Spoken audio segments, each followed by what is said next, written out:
Hello everybody, कैसे हैं आप लोग। उम्मीद करता हूं कि आप लोग अच्छे होंगे। आज हम बात करेंगे बांग्लादेश में चल रहे विवाद के बारे में। जैसा कि आप लोगों ने भी सुना होगा, किसी भी सोशल मीडिया प्लेटफॉर्म के थ्रू या न्यूज़पेपर पढ़ते होंगे तो उसके थ्रू थोड़ा बहुत जानकारी आपको होगा कि बांग्लादेश में जो विवाद चल रहा है क्या है। जैसे कि अभी हाल ही की खबर है कि जो है आज ही की बात है कि वहाँ की जो प्रधानमंत्री हैं शेख हसीना जी, उन्होंने रिजाइन कर दिया है, त्यागपत्र दे दिया है उन्होंने, और देश भी छोड़ दिया उन्होंने। तो आपके मन में भी कई सारे प्रश्न आए होंगे कि क्यों उन्होंने देश छोड़ दिया। प्रधानमंत्री शेख हसीना जी ने उन्होंने रिजाइन क्यों किया, और जो है बांग्लादेश में जो बवाल चल रहा है इसकी शुरुआत कहाँ से हुई, क्यों हो रहा है ऐसा, और उनके रिजाइन करने के बाद वहाँ की स्थिति क्या है, आगे देश को कैसे संभाला जाएगा। तो आइए शुरू करते हैं। बांग्लादेश में चल रहे इस विवाद की शुरुआत मिड जुलाई से कह सकते हैं कि मिड जुलाई से स्टार्ट हुई, जिसमें अभी तक लगभग 300 के आसपास लोग मारे जा चुके हैं। ये विरोध प्रदर्शन शुरुआत में सिविल सेवा में कोटा के खिलाफ शुरू हुआ और फिर इसने बाद में सरकार के विरोध का रूप ले लिया, और जिसके चलते जो प्रदर्शनकारी थे वो वहाँ की जो बांग्लादेश की जो प्रधानमंत्री हैं शेख हसीना जी,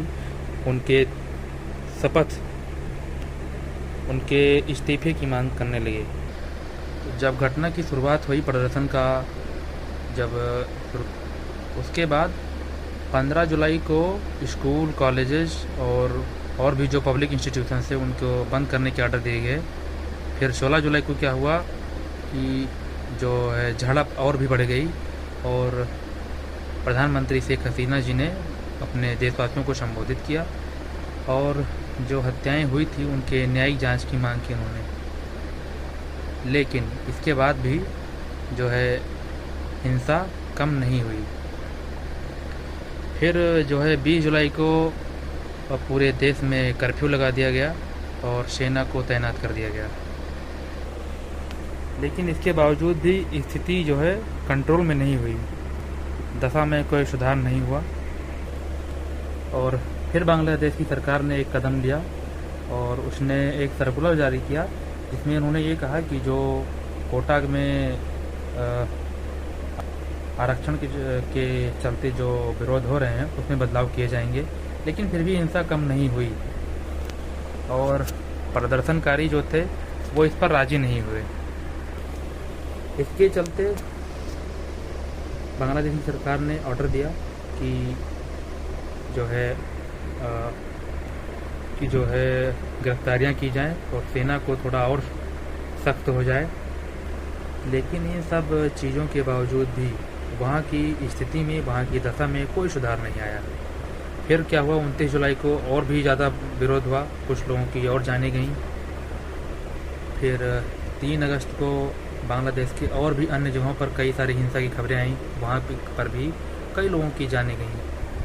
फिर उसके बाद कुछ जगहों पर जो वहाँ की सत्ताधारी पार्टी है अवामी लीग, उनके कार्यकर्ताओं और जो विरोध कर रहे, प्रदर्शन कर रहे छात्रों के बीच भी झड़प हुई। उसमें भी बहुत सारी जो है जाने गई, जिसमें कई लोग शामिल थे, अवामी लीग के नेता भी शामिल थे। और इस तरह का प्रदर्शन ने जो है पूरा एक हिंसक रूप ले लिया, जिसमें लगभग अभी तक 300 से ज़्यादा या उसके आसपास ही लोगों की जानें जा चुकी हैं। फिर इसी के चलते 5 अगस्त यानी कल जो है लगभग दोपहर में 2-2:30 बजे के आसपास प्रधानमंत्री शेख हसीना जी ने उन्होंने रिजाइन कर दिया और वो देश छोड़ के निकल गई। और उसके बाद जो प्रदर्शनकारी थे उन्होंने प्रधानमंत्री के आवास पर कब्जा कर लिया।